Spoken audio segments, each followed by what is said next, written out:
Hello అండి, అందరికీ నమస్కారం. Welcome to Kriti's kitchen. ఇవాళ మనం ఆలుగడ్డ మెంతికూర ఫ్రై ఎలా చేయాలో చూద్దాం.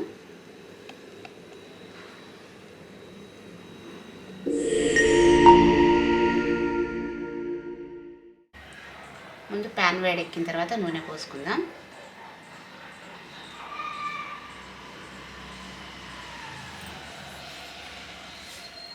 నూనె వేడెక్కిన తర్వాత ఆవాలు, జీలకర్ర, ఎండుమిర్చి,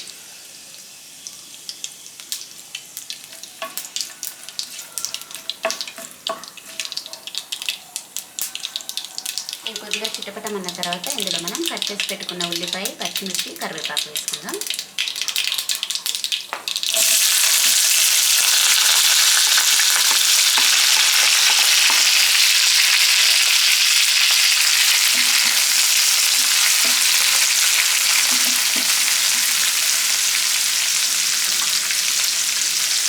ఇందులో కొద్దిగా పసుపు వేసుకుందాం.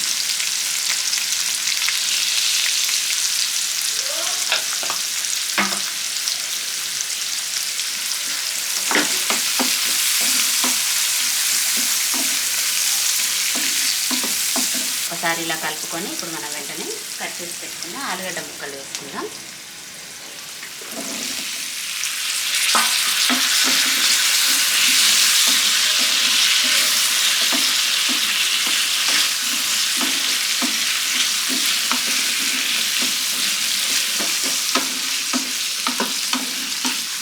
ఇలా ఒకసారి కలుపుకొని ఒక 2-3 నిమిషాల పాటు మగ్గనిద్దాం.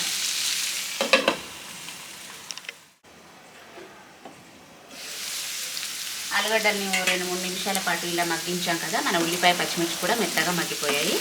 ఇప్పుడు ఇందులో మనం అల్లం వెల్లుల్లి పేస్ట్ వేసుకుందాం. దీంతో పాటుగానే ఉప్పు, కారం కూడా వేసుకుందాం.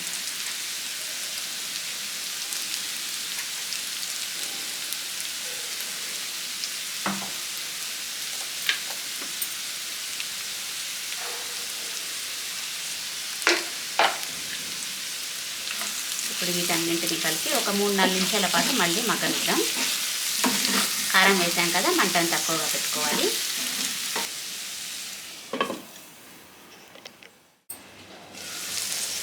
ఉప్పు, కారం వేసుకున్న తర్వాత ఆలుగడ్డ ముక్కల్ని మరో 3 నిమిషాలు మగ్గనిచ్చాం కదా.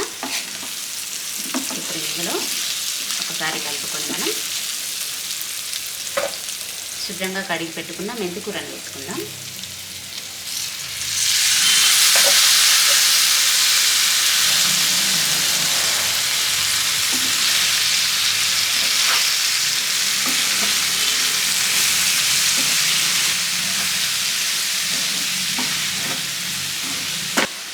ఇలా ఒకసారి మంచిగా కలుపుకొని మంటను తక్కువగా పెట్టుకొని మెంతికూరను కూడా మగ్గనివ్వాలి.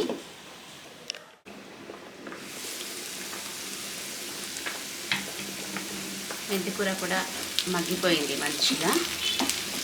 ఇప్పుడు ఇందులో మనం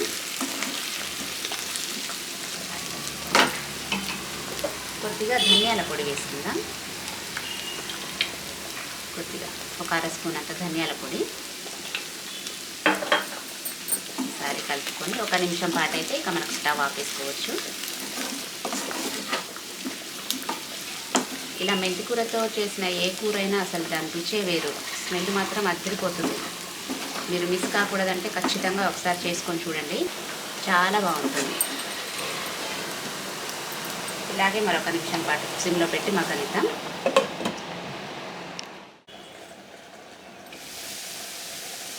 చూసారు కదా, మన ఆలుగడ్డ మెంతికూర ఫ్రై రెడీ అయింది.